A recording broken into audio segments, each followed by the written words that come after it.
Praise the lord friends, I hope you all fine. God bless you. प्रभु आप सभी को बहुत बहुत आशीष दें. और आज के सैबत स्कूल में मैं आपका स्वागत करती हूँ. आज के सैबत स्कूल का शीर्षक है आज्ञाकारिता. आज्ञाकारिता. और आज्ञाकारिता जो है वो एक जो है परिणाम है विश्वास का. अगर आप प्रभु यीशु मसीह पर विश्वास करते हैं तो आप उसकी आज्ञाओं को मानेंगे. प्रभु यीशु मसीह ने कहा, जो मुझसे प्रेम करते हैं वो मेरी आज्ञाओं को मानते हैं. और आज्ञाकारिता ही वो एक की है जिसके द्वारा आप परमेश्वर की आशीषों में बने रहते हैं, परमेश्वर की पवित्र आत्मा में बने रहते हैं. जब तक आप आज्ञाकारिता में बढ़ते चले जाते हैं, आप देखेंगे परमेश्वर आपको ब्लेस करते रहते हैं. आज्ञाकारिता एक दूसरा नाम है आपको आशीषें प्राप्त करने का. तो अगर आप चाहते हैं परमेश्वर की आशीष आपके साथ बनी रहे तो आप आज्ञाकारिता में बढ़ना शुरू करें. परमेश्वर की जो 10 आज्ञाएं हैं उनको हमें मानने की ज़रूरत है. उनमें से हर एक आज्ञा जो है हमारे लिए जो है एक आशीष लेके आती है. परमेश्वर की आशीषें हमें ज़रूरी है क्योंकि हम एक मनुष्य हैं और हमारे सृष्टिकर्ता की जो इंस्ट्रक्शन है अगर हम उनको नहीं मानेंगे तो हम अपने जीवन में बहुत पीछे हो जाएंगे और परमेश्वर से, अपने सृष्टिकर्ता से बहुत दूर हो जाएंगे. तो परमेश्वर चाहते हैं, उन्होंने हमें बनाया ही इसलिए है कि हम उसकी संगति करें. तो प्रभु आप सभी को आशीष दें. और आज के सैबत स्कूल में हम सीखेंगे. आई होप कि आप जो है इसे जो है अच्छे से सीखेंगे और प्रभु आपको बहुत बहुत आशीष दें.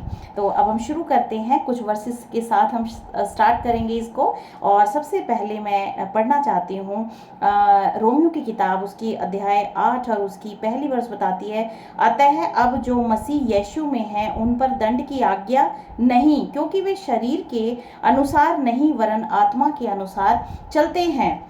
और इसकी दूसरी वर्ष बताती है, क्योंकि जीवन की आत्मा की व्यवस्था ने मसीह यीशु में मुझे पाप की और मृत्यु की व्यवस्था से स्वतंत्र कर दिया है. जब हम प्रभु यीशु मसीह पर विश्वास करके और उसके आज्ञाओं में चलते हैं तो परमेश्वर की जो व्यवस्था है, जब हम उसको मानते हैं तो परमेश्वर हमें स्वतंत्र कर देते हैं.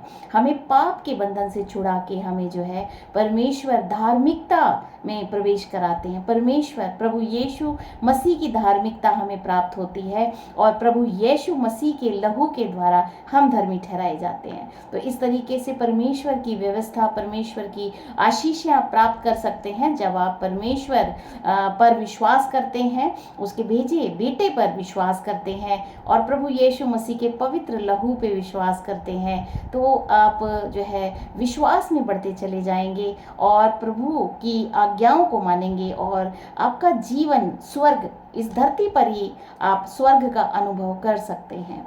परमेश्वर अपनी पवित्र आत्मा के द्वारा आपको स्थिर करते हैं, जिसके द्वारा आपको सामर्थ्य मिलती है. मैं बताना चाहती हूँ, परमेश्वर पर विश्वास करने वालों को परमेश्वर 7 आत्माएं जो कि स्वर्ग से दी जाती हैं वो दी जाती हैं. बुद्धि की आत्मा, ज्ञान की आत्मा, समझ की आत्मा, सामर्थ्य की आत्मा, परमेश्वर के भय की आत्मा और परमेश्वर यहोवा का आत्मा उस व्यक्ति के ऊपर ठहर जाता है और परमेश्वर की आशीषें उसे प्राप्त होती हैं. तो परमेश्वर की इस जो आशीष है उसको हमें पाने की बहुत ज़रूरत है. संसार में हमें कुछ भी नहीं मिलता लेकिन परमेश्वर हमें सब कुछ दे सकते हैं. तो यीशु मसीह ने कहा कि वो इंसान, मनुष्य की बुद्धि किसी भी काम की नहीं, ना ही उसका बल किसी काम का है, और वो बुद्धि और वो बल काम का है जो कि स्वर्ग से आता है. तो परमेश्वर की आज्ञाकारिताओं में हम बने रहें, परमेश्वर की आज्ञाओं का पालन करें और जो है विश्वास में बढ़ते रहें. तो विश्वास का फल है ये कि हम आज्ञाकारी बच्चे बने. हम विश्वास में जब बढ़ेंगे तो हम आज्ञाकारी बन जाएंगे, क्योंकि पवित्र आत्मा जो कि हमें मिली है वो हमें आज्ञाओं का पालन करना सिखाती है और उसमें हमें जो है बहुत ही आनंद महसूस होता है, क्योंकि परमेश्वर की शांति हमारे हृदय में वास करती है. तो प्रभु आप सभी को बहुत आशीष दें इस वचन के साथ में. और अब कुछ और वर्सेस में पढ़ूंगी रोमियो अध्याय से ही. रोमियो अध्याय 6 उसकी 15 से 18 में लिखा है, धार्मिकता के दास.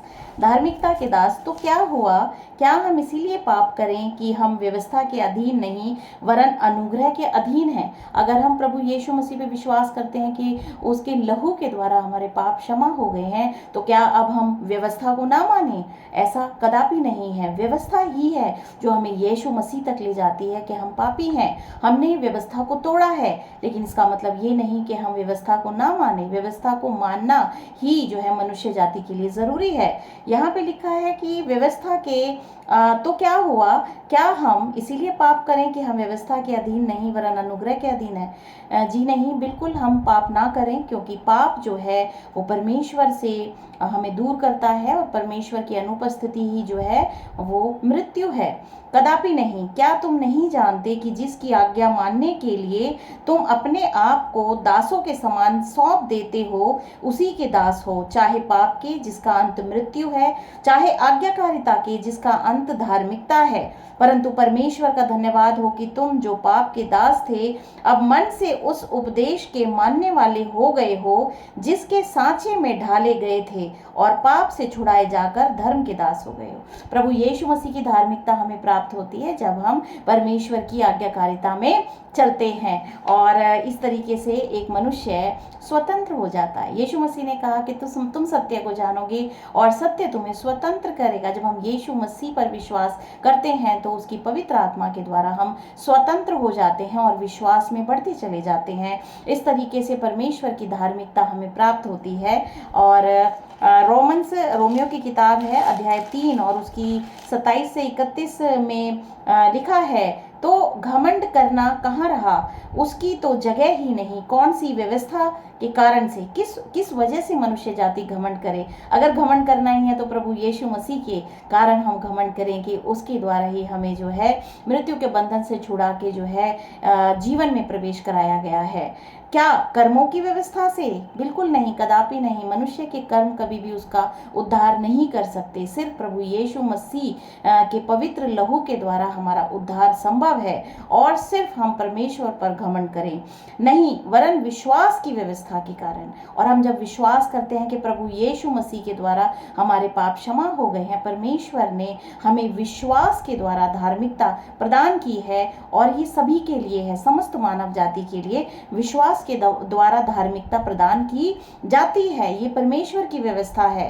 प्रभु यीशु मसीह ने कहा कि जो मेरे भेजने वाले पर और मुझ पर विश्वास करता है, अनंत जीवन उसका है। तो हम परमेश्वर पर जब हम विश्वास लाते हैं कि इस पूरे संसार को बनाने वाला ईश्वर सृष्टिकर्ता जो है वो जो है उसको मुझे खोजना है, तो परमेश्वर आपके हृदय को अपनी पवित्र आत्मा से भरते हैं। प्रभु यीशु मसीह का ज्ञान आपके हृदय में आता है कि प्रभु यीशु मसीह के द्वारा आपके पाप क्षमा हो गए हैं। सच्चे पश्चाताप के द्वारा आप परमेश्वर के नज़दीकी में रह सकते हैं और उसकी धार्मिकता को प्राप्त कर सकते हैं, और परमेश्वर की आज्ञाओं को मान के प्रभु यीशु मसीह पे विश्वास करके आप अपने जीवन को जी सकते हैं, और अनंत जीवन जो है प्रभु आपको देते हैं। इस जीवन में ही आप स्वर्ग का अनुभव कर सकते हैं, और हमेशा परमेश्वर की उपस्थिति आपके जीवन में बनी रहती है। प्रभु यीशु मसीह ने कहा, मैं जैसे मैं जीवित हूँ वैसे तुम भी जीवित रहोगे। प्रभु यीशु मसीह को मानना आज हर एक मनुष्य के लिए बहुत ज़रूरी है, क्योंकि उसके द्वारा उसको अनंत जीवन मिलता है। प्रभु यीशु मसीह ने कहा, अगर तुम अपने प्राण को खो दो तो तुम्हें क्या लाभ हुआ इस संसार में रहने का या कुछ भी करने का? तो हम अपने प्राण को बचाएं। प्रभु यीशु मसीह ही मानव जाति के लिए एक आशा है, जिसके द्वारा जो है परमेश्वर की पवित्र आत्मा के द्वारा और परमेश्वर के अनुग्रह और धार्मिकता के द्वारा उसे अनंत जीवन दिया जाता है। आगे हम पढ़ते हैं 28 वर्ष। इसीलिए हम इस परिणाम पर पहुंचते हैं कि मनुष्य व्यवस्था के कामों से अलग ही विश्वास के द्वारा धर्मी ठहरता है। जब हम विश्वास करते हैं परमेश्वर पर और उसके भेजे गए पुत्र पर और उसके लहू पर, तो हम धार्मिकता प्राप्त करते हैं और हम धर्मी गिने जाते हैं। क्या परमेश्वर केवल यहूदियों ही का है? क्या अन्य जातियों का नहीं? हाँ, अन्य जातियों का भी है, क्योंकि एक ही परमेश्वर है जो खतना वालों को विश्वास से और खतना रहितों को भी विश्वास के द्वारा धर्मी ठहराएगा। तो क्या हम व्यवस्था को विश्वास के द्वारा व्यर्थ ठहराते हैं?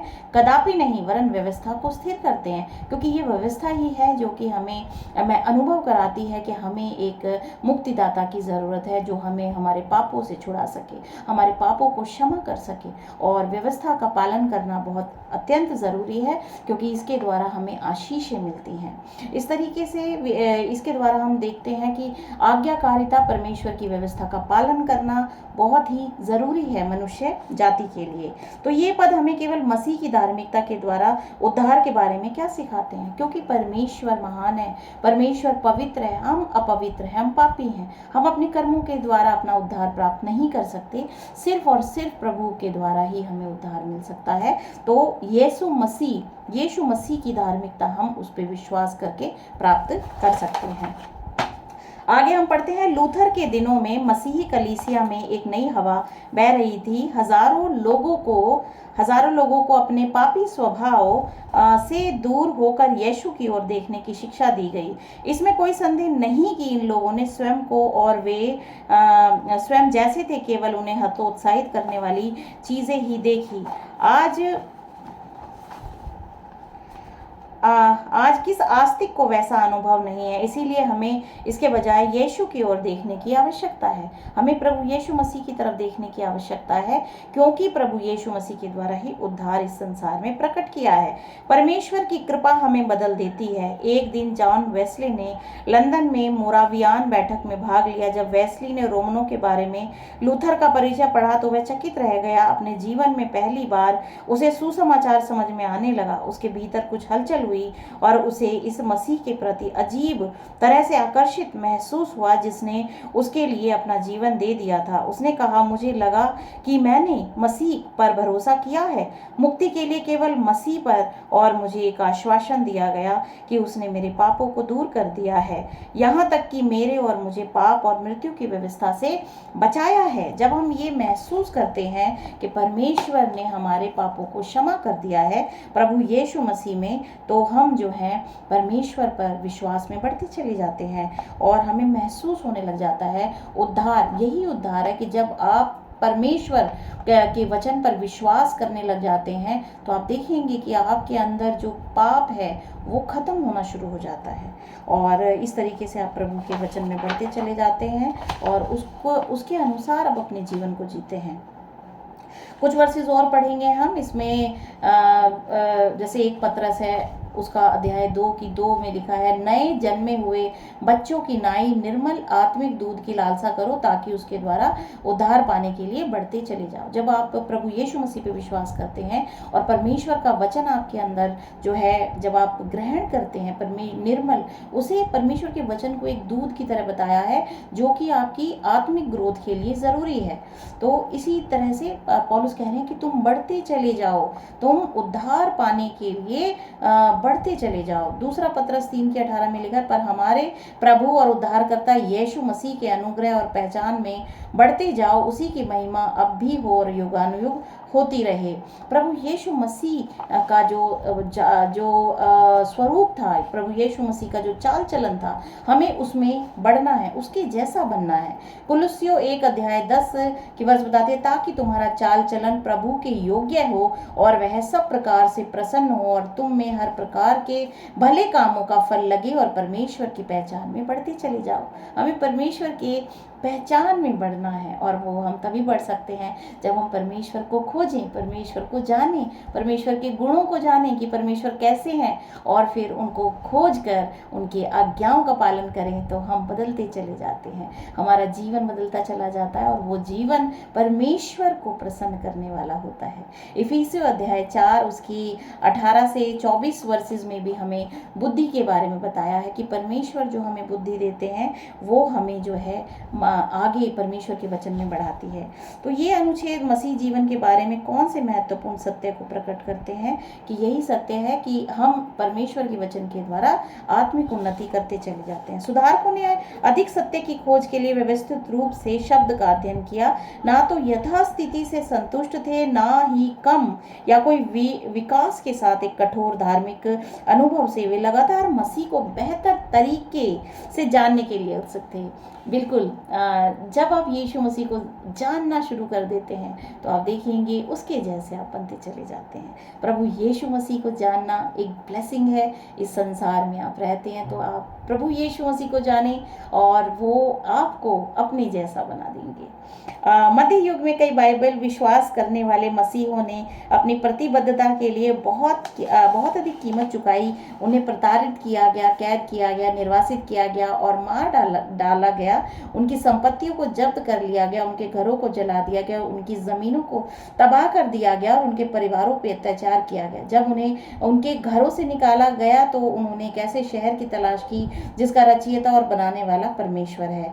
जब उन पर अत्याचार किया गया तो उन्होंने अपने उत्पीड़कों को आशीर्वाद दिया और जब वे अंधेरी नम काल कोठरियों में सड़ने लगे तो उन्होंने ईश्वर के उजले कल के वादे का दावा किया। हालांकि उनके शरीर कैद थे फिर भी वे आज़ाद थे, मसीह में आज़ाद, उनके वचन की सच्चाइयों में आज़ाद, उनके शीघ्र लौटने की आशा में आज़ाद। और यही उद्धार है कि जब हम परमेश्वर के वादों को विश्वास करते हैं और हम सत्य पे विश्वास करके उसकी बाट जोते हैं तो हम उद्धार प्राप्त कर चुके हैं। तो प्रभु आप सभी को बहुत आशीष दें। आमीन।